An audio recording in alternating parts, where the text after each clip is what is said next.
আর এবার আন্তর্জাতিক বাজারে নজর রাখতে হচ্ছে, কেননা আরো বড় একটা ব্রেকিং, রাশিয়ার সঙ্গে হয়তো ব্যবসায়িক সম্পর্ক যাদের ভালো রয়েছে তাতেই নারাজ রয়েছে ডোনাল্ড ট্রাম্প। নয়া নাটক করছেন ডোনাল্ড ট্রাম্প। কেন বলছি?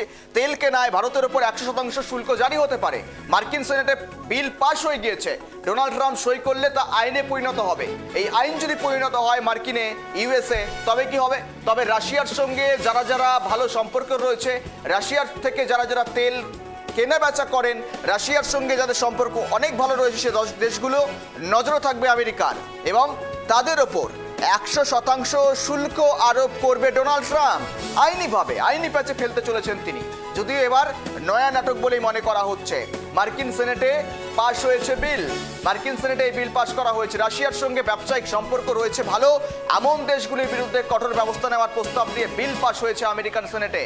86-11 ভোটে পাশ হওয়া বিলে রাশিয়ার উপর নিষেধাজ্ঞা জারি, তাদের সঙ্গে বাণিজ্য চালিয়ে যাওয়া দেশগুলোর বিরুদ্ধে কঠোর ব্যবস্থা নেওয়ার পাশাপাশি ভারত সহ 5টি দেশ, বিশেষ করে জাপান, চীন, বিশেষ করে ইন্ডিয়া, বিভিন্ন দেশ, অর্থাৎ বিশেষ করে 3টি দেশ কিন্তু নজরে রয়েছে ডোনাল্ড ট্রাম্পের। মার্কিন সেনেটে বিল পাশ হয়েছে। কথা বলবো, সঙ্গে রয়েছে বিশেষ প্রতিনিধি সত্যজিৎ পাল। সত্যজিৎ দা, তেল কেনায় ভারতের ওপর 100% শুল্ক কি জারি করার পথে এবার ডোনাল্ড ট্রাম্প? নয়া নাটক ডোনাল্ড ট্রাম্পের। এবার যাদের সঙ্গে ভালো সম্পর্ক, ব্যবসায়িক লেনদেন ভালো চলে রাশিয়ার সঙ্গে, সেটাতেই মানতে পারছেন না ডোনাল্ড ট্রাম্প। সেই সমস্ত দেশকে এবার আইনি প্যাচে ফেলতে চলেছেন তিনি।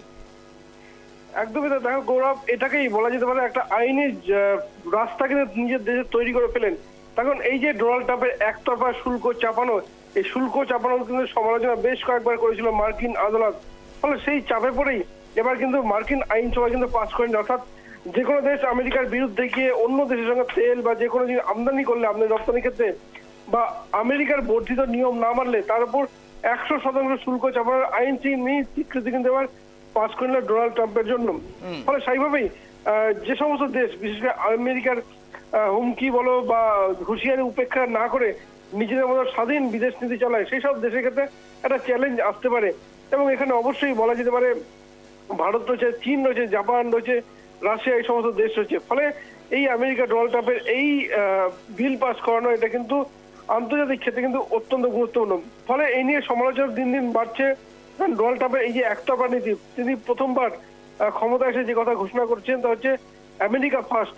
এবং এই আমেরিকা ফার্স্ট যে নীতি, যে কোনো জায়গায় আমেরিকার স্বার্থ বিঘ্নিত হলে সেখানে শুল্ক চাপানো, যেখানে দ্বিতীয়বার ক্ষমতা ফেরার পর ঠিক সেই পথটাই কিন্তু অবলম্বন করে। দেখো প্রথম থেকেই মার্কিন ট্যারিফ আমরা জানি ভারতের উপর প্রথমে 25%, পরবর্তীতে আরো 25% শুল্ক চাপানো হয়, যদিও তা শেষ পর্যন্ত মধ্যস্থতায় আসে এবং 18% নেমে যায়। কিন্তু যেটা গুরুত্বপূর্ণ, মার্কিন আইনসভা যেটা পাশ করা হলো, যার ফলে যে কোনো দেশ আমেরিকার নীতির বিরুদ্ধে কোনো সিদ্ধান্ত নিলে তার উপর 100% শুল্ক চাপানোর অধিকার থাকবে মার্কিন সরকারের। ফলে এটা কিন্তু আন্তর্জাতিক ক্ষেত্রে খুবই গুরুত্বপূর্ণ। এবং দেখো, যেহেতু আমেরিকা, আমরা জানি তাদের এই যে পরপরের নীতিগুলো, এই নীতিগুলো কিন্তু সমালোচনা কিন্তু বাড়ছে। এবং এর আগে আমরা দেখি চীনের ক্ষেত্রে ঠিক একই কিন্তু সিদ্ধান্ত নিয়েছিলেন, যদিও মার্কিন আদালত কিন্তু একে তীব্র ভৎসনা করেছে। এখন দেখার বিষয়, আইনসভায় যেহেতু পাশ হয়ে গেল, তাহলে এটাকে আইনি স্বীকৃতি কি পেয়ে গেল? ফলে যে কোনো দেশের উপর ঠিক এইরকম একতরফা নিয়ম কি তিনি চালিয়ে যাবেন, সেটা সময় বলবে। গৌরব, সত্যজিৎ দা, বিশেষ করে কিন্তু ভারতের ওপর চাপ ফেলাতে অনেক কৌশল করেছেন, অনেক রণকৌশল নিয়েছিলেন ডোনাল্ড ট্রাম্প, কিন্তু সব ক্ষেত্রে কিন্তু ব্যর্থ হয়েছেন প্রায়। বিশেষ করে তাকে পিছু হতে হয়েছে, কিন্তু শেষ পর্যন্ত যে আইনি প্যাচে ফেলে একটা সামনে থেকে দেখানো যে আইন রয়েছে, তার জন্য এমন সিদ্ধান্ত তিনি গ্রহণ করছেন। বিশেষ করে জাপানের সঙ্গে যখন ভালো সম্পর্ক তৈরি হচ্ছে ভারতের, যখন ভালো সম্পর্ক ব্রাজিলের সঙ্গে তৈরি হচ্ছে ভারতের, একটা ব্রিক্সের মতন সামিটে যখন ভারত প্রতিনিধিত্ব করছে, তারপর থেকে কিন্তু অনেকটাই ওই ভোল বদলাতে শুরু করেছে ডোনাল্ড ট্রাম্প এবং নয়া নয়া নাটক করতে শুরু করেছেন তিনি। দেখো একেবারেই তাই। এটা ডোনাল্ড ট্রাম্পের নতুন কিছু নয়, কারণ বারবার তিনি যে পথে হাঁটার চেষ্টা করছেন তা হচ্ছে আমেরিকা ফার্স্ট, অর্থাৎ মার্কিন ডোনাল্ড ট্রাম্পের সরকারের এই যে নীতি, এবং তার বিরুদ্ধে গেলে তারপর শুল্ক চাপানো।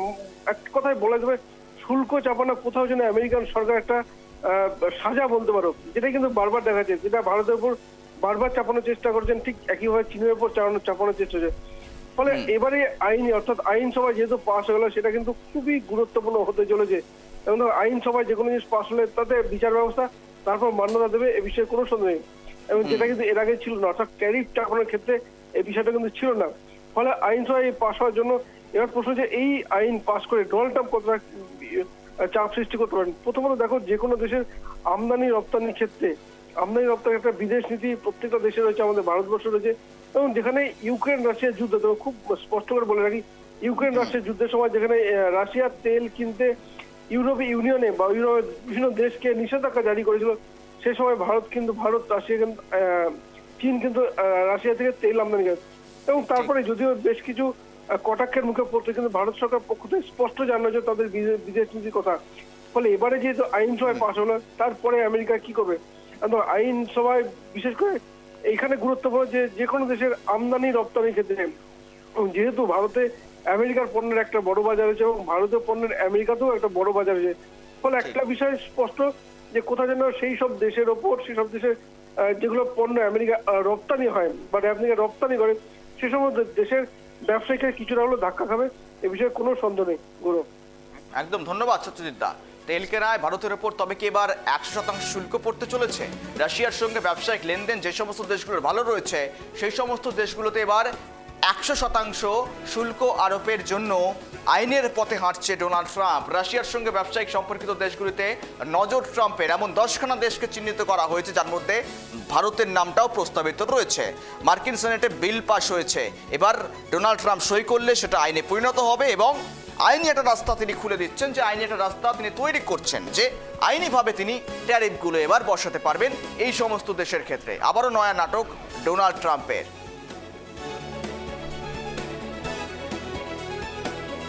রাশিয়া থেকে যে সমস্ত দেশ জ্বালানি কেনে, তাদের সঙ্গে সম্পর্ক যে রয়েছে তা মানতে নারাজ ডোনাল্ড ট্রাম্প। নয়া নাটক ডোনাল্ড ট্রাম্পের। তেল কেনায় ভারতের ওপর 100% শুল্ক আরোপের পথে কি তবে এগোচ্ছে আবারও ডোনাল্ড ট্রাম্প? এর আগে তো একাধিকবার দেখা গিয়েছে, কখনো 25%, কখনো 35%, কখনো বা 40% পেরিয়ে গিয়েছে এই ট্যারিফের সংখ্যা। আমরা কথা বলবো, আমাদের সঙ্গে এই মুহূর্তে টেলিফোনে জুড়ে রয়েছেন রাজনৈতিক বিশ্লেষক সৌমেন চক্রবর্তী। সৌমেনবাবু, আপনাকে স্বাগত। এবার আবারও ডোনাল্ড ট্রাম্পের নয়া নাটক, ऐसा कोई सगा नहीं जिसको ডোনাল্ড ট্রাম্পের ঠগা নেই, অর্থাৎ আবারও সেই একই গল্প লক্ষ্য করা যাচ্ছে। ডোনাল্ড ট্রাম্প আইনের পথে হাঁটছেন, ভারতের ওপর 100% শুল্ক আরোপের ক্ষেত্রে, অন্যান্য দেশের ক্ষেত্রে আরোপের ক্ষেত্রে দরজা তিনি আইনি পথে খুলতে চলেছেন। না, এটা আমি বলবো যে নাটক নয়, এটা অ্যাকচুয়ালি বলা হচ্ছে। তারও কিন্তু ইলেকশন সামনে, ডিসেম্বর জানুয়ারিতে বোধহয় ইলেকশন আছে। একই সঙ্গে বলা যায় যে এর পেছনে গল্পটা হচ্ছে পুরোপুরি আন্তর্জাতিক বাণিজ্য বা শক্তি ভরকেন্দ্রের দখলদারির প্রশ্নে আমেরিকাকে চ্যালেঞ্জের মুখে ফেলে দিয়েছে ভারত। অর্থাৎ যে বলা যায় যে নিরাপত্তা পরিষদে স্থায়ী আসন পাওয়ার লক্ষ্যে ভারতবর্ষ যে 135টা তৃতীয় বিশ্বের দেশ সহ অন্যান্য দেশের সহমত গঠনে সমর্থ হয়েছে, সেই অর্থে দাঁড়িয়ে তার যে যেটা বলা হয় যে পঞ্চপ্রধানের যে মাতব্বরী ছিল 70 বছর ধরে, দ্বিতীয় বিশ্বযুদ্ধের পরের পৃথিবী আমরা যদি বলি, এবং ঠান্ডা যুদ্ধ উত্তরোত্তর পৃথিবীতে যেটা মার্কিন যুক্তরাষ্ট্র ভেবেছিল আমরা একমাত্রই গণতন্ত্রের পরিত্রাতা, কাম হচ্ছে একমাত্র বড় দাদা।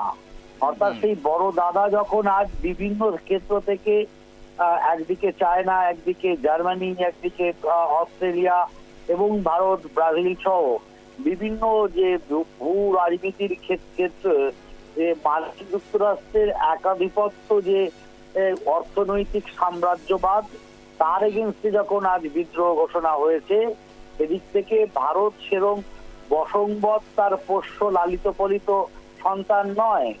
অর্থাৎ এইটা বুঝে গেছে ট্রাম্প। অর্থাৎ যেন তেন প্রকারে সেটাকে হচ্ছে ছলে বলে কৌশলে এই প্রেসার প্র্যাকটিসটাকেই আবার কায়েম করতে চাইছে। কিন্তু একজন আন্তর্জাতিক সম্পর্কের যে ছাত্র হিসাবে, গবেষক হিসাবে বলতে পারি, তার এই পদ্ধতি কিন্তু আখেরে আবার মুখ থুবড়ে পড়বে। কারণ মার্কিন যুক্তরাষ্ট্রে তার নির্বাচনে জয়লাভের পশ্চাতে বলা যায় যে 51% টোটাল শেয়ার মার্কেটের শেয়ার হোল্ড করে ভারতীয় পুঁজিপতি এবং জাপান পুঁজিপতির সম্মিলিত শক্তি। এই যে সম্মিলিত শক্তি, তারা কিন্তু তার ইলেকশনে প্রচুর পরিমাণে টাকা ইনভেস্ট করেছিলেন। অর্থাৎ সেখানে বারবার ভারতীয় পুঁজিপতিরা উল্লেখ করেছেন যে আমরা কারোর দয়াতে এখানে আমেরিকায় বসে নেই, বা আমেরিকাতে আমরা নিজেদের যে জায়গা তৈরি করেছি সেটা অত্যন্ত পরিশ্রমের ফসল, ভৌতিক ফসল।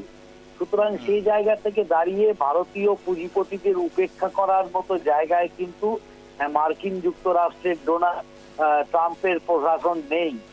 সুতরাং ঘরে বাইরে একটা কিন্তু বলা যায় এর ফলে চাপের সম্মুখীন হবে। দেখুন সোমেনবাবু, এর আগেও তো ডোনাল্ড ট্রাম্প একাধিক কায়দা কানুন করেছেন, রণকৌশল সবটাই ব্যর্থ হয়েছে তার। অনেকবার ট্যারিফ চাপিয়েছেন ভারতের ওপর, কিন্তু শেষ পর্যন্ত পিছু তিনি হটেছেন। কিন্তু আপনি কি মনে করছেন ওই যখন কেন্দ্রীয় সরকার ভারত একটা এফসিআর অ্যামেন্ডমেন্টটা আনতে চাইছে, একদম ফরেন কন্ট্রিবিউশন যেই অ্যামেন্ডমেন্ট বিল পাস হতে চলেছে, যে বিলটা যে আনার পথে রয়েছে সরকার, পাশাপাশি ব্রিক্সের মতন সামিটে ভারত প্রতিনিধিত্ব করছে, তারপর থেকে কিন্তু চাপটা বাড়ছে ডোনাল্ড ট্রাম্পে। তারপর থেকে দেখা গিয়েছে, বিশেষ করে ব্রিক্স সামিটের পর থেকেই ডোনাল্ড ট্রাম্পকে যে ধরনের ট্যারিফ বাড়ানোর কাজগুলো শুরু করেছেন, বিশেষ করে ভারতের ওপর রণকৌশল চাপিয়ে ঠিকঠাক। হ্যাঁ, এদিক থেকে বলা যায় যে যেমন বলেছি, আন্তর্জাতিক বাণিজ্যের ক্ষেত্রে একটা আমাদের বিশেষজ্ঞদের একটা কমন থিওরি আছে, জিরো সাম গেম, অর্থাৎ শূন্য অঙ্কের খেলা। অর্থাৎ এই যে আন্তর্জাতিক বাণিজ্যের ক্ষেত্রে এই জিরো সাম গেমের খেলায় যখন ডোনাল্ড ট্রাম্প দেখছে আমি যে গেম খেলতে যাচ্ছি আখেরে আমার যে স্বাস্থ্য কেন্দ্রিকতা বা আমার পাওয়ারকে রিটেইন করার যে পলিটিক্স, সেদিক থেকে আমি ঘরে বাইরে আমার মোট অঙ্কে আমার শূন্যই না আসছে। অর্থাৎ ভারতের ব্রিক্সের দিক থেকে যে সম্মেলন সেটা শুধু তা নয়, যেটা তার আরেকটা কূটনৈতিক কৌশল যেটা থাকে সেটা হচ্ছে ইন্টারনাল ডিস্টারবেন্স ক্রিয়েট করা। অর্থাৎ ভারতকে ভেতর থেকে, বাইরে থেকে নয়, ভেতরে তার এজেন্ট মারফত ঢুকে গিয়ে তার ইন্টারনাল স্টেবিলিটিতে হচ্ছে অস্থিরতা প্রদান করা, তাকে রাজনৈতিক অর্থনৈতিক অস্থিরতাকে ক্রিয়েট করে তাকে নাজেহাল করে দেওয়া। তার ফলে হচ্ছে ঘরের অশান্তি বেশি থাকলে বাইরে ঝোঁক পাবে না বেশি এক্সপ্যান্ড করার। এই যে কূটকৌশল, তারপরেই কিন্তু যেটা আসে, যেটা বারবার বলা হচ্ছে যে ইনার স্টেট কনসেপ্ট, অর্থাৎ মনে করুন যে ভেতরের থেকে যেগুলোর এই যে এবার ফরেন যে এইড, সেটার ক্ষেত্রে যে রেস্ট্রিকশন বিলটা আনা হচ্ছে, তার ফলে তার আমাদের ভারতবর্ষের ভেতরে থেকে যে এজেন্টদের তারা বিভিন্ন এনজিওর মারফতকে যে অর্থনৈতিক ভাবে বুস্ট আপ করতো, তার এজেন্ট হিসাবে কাজ করত, সেই জায়গাটায় একটা বড় আঘাত আসতে চলেছে। তার ফলে তারা তো সেই পুষ্টিহীনতার রোগে এমনিতেই শীর্ণকায় হয়ে রক্তাল্পতা রোগে মৃত হবে, এটা অনিবার্য। সুতরাং সেই জায়গাটা থেকে দাঁড়িয়ে তার যে ইনফরমেশন নেটওয়ার্ক, ভেতরে ডিস্টারবেন্স ক্রিয়েট করার মেকানিজম, সেখানে একটা বড় বাধা আসতে চলেছে। তাই সামগ্রিকভাবে একটা অশনি সংকেত। তাই জন্য কিন্তু আমরা দেখতে পাই যে বাংলাদেশ এবং ভারতবর্ষের সীমান্তবর্তী অঞ্চল, নদিয়া ঘেঁষা অঞ্চল, এসব জায়গায় দেখতে পাই যে ফরেন ডাইরেক্ট ইনভেস্টমেন্টে আর ছুটে এসছে মার্কিন যুক্তরাষ্ট্রের প্রতিনিধি। সুতরাং এই সামগ্রিক পরিস্থিতি ভারতকে ঠেকানোর একটা প্রবল প্রচেষ্টা আমরা যদি করি। বেশ, অনেক ধন্যবাদ সৌমেনবাবু সঙ্গে থাকার জন্য। একযোগে রাজনৈতিক বিশেষজ্ঞ, আন্তর্জাতিক বিশেষজ্ঞরা যারা এই সমস্ত বিষয়গুলো নিয়ে চর্চা করেন, যারা প্রতিনিয়ত আন্তর্জাতিক ম্যাটারগুলোকে লক্ষ্য রেখে নজরদারি রেখে কাজ করেন, তাদের মতামত তারা বলছেন যে হ্যাঁ, যে ভারতকে চাপে ফেলার একটা কোথাও কৌশল, শুধুমাত্র ভারত নয়, দেখুন ভারতের সঙ্গে যাদের সম্পর্ক ভালো রয়েছে, বিশেষ করে ব্রাজিল বলতে পারেন, এখন বর্তমানে চায়নার সঙ্গে খুব একটা ভালো খারাপ সম্পর্ক নেই, ভারত পথে এগোচ্ছে, জাপানের সঙ্গে তো একটা সুমধুর সম্পর্ক হয়েছে ভারতের। পাশাপাশি এই শক্তিশালী দেশগুলো একত্রিত হয়ে কাজ করছে আমেরিকাকে ব্যতীত রেখে। আমেরিকা একটু কোণঠাসা মনে করছে নিজেকে, তো সেখান থেকে কোথাও আমেরিকার রণকৌশল কিনা, পাশাপাশি আমেরিকায় ডোনাল্ড ট্রাম্পের আগামীতে নির্বাচন রয়েছে, তার সনদের নির্বাচন, সেখান থেকে তার একটা ওই ইন্টারন্যাশনাল একটা চাপ তৈরি করা ভেতর থেকে বাহির থেকে, অর্থাৎ সব মিলিয়ে ডোনাল্ড ট্রাম্প কিন্তু এই শুল্ক আরোপের বিষয়টা নিয়ে এবার আইনি পথ খুলে রেখে কাজ করার চেষ্টা করতে চাইছেন।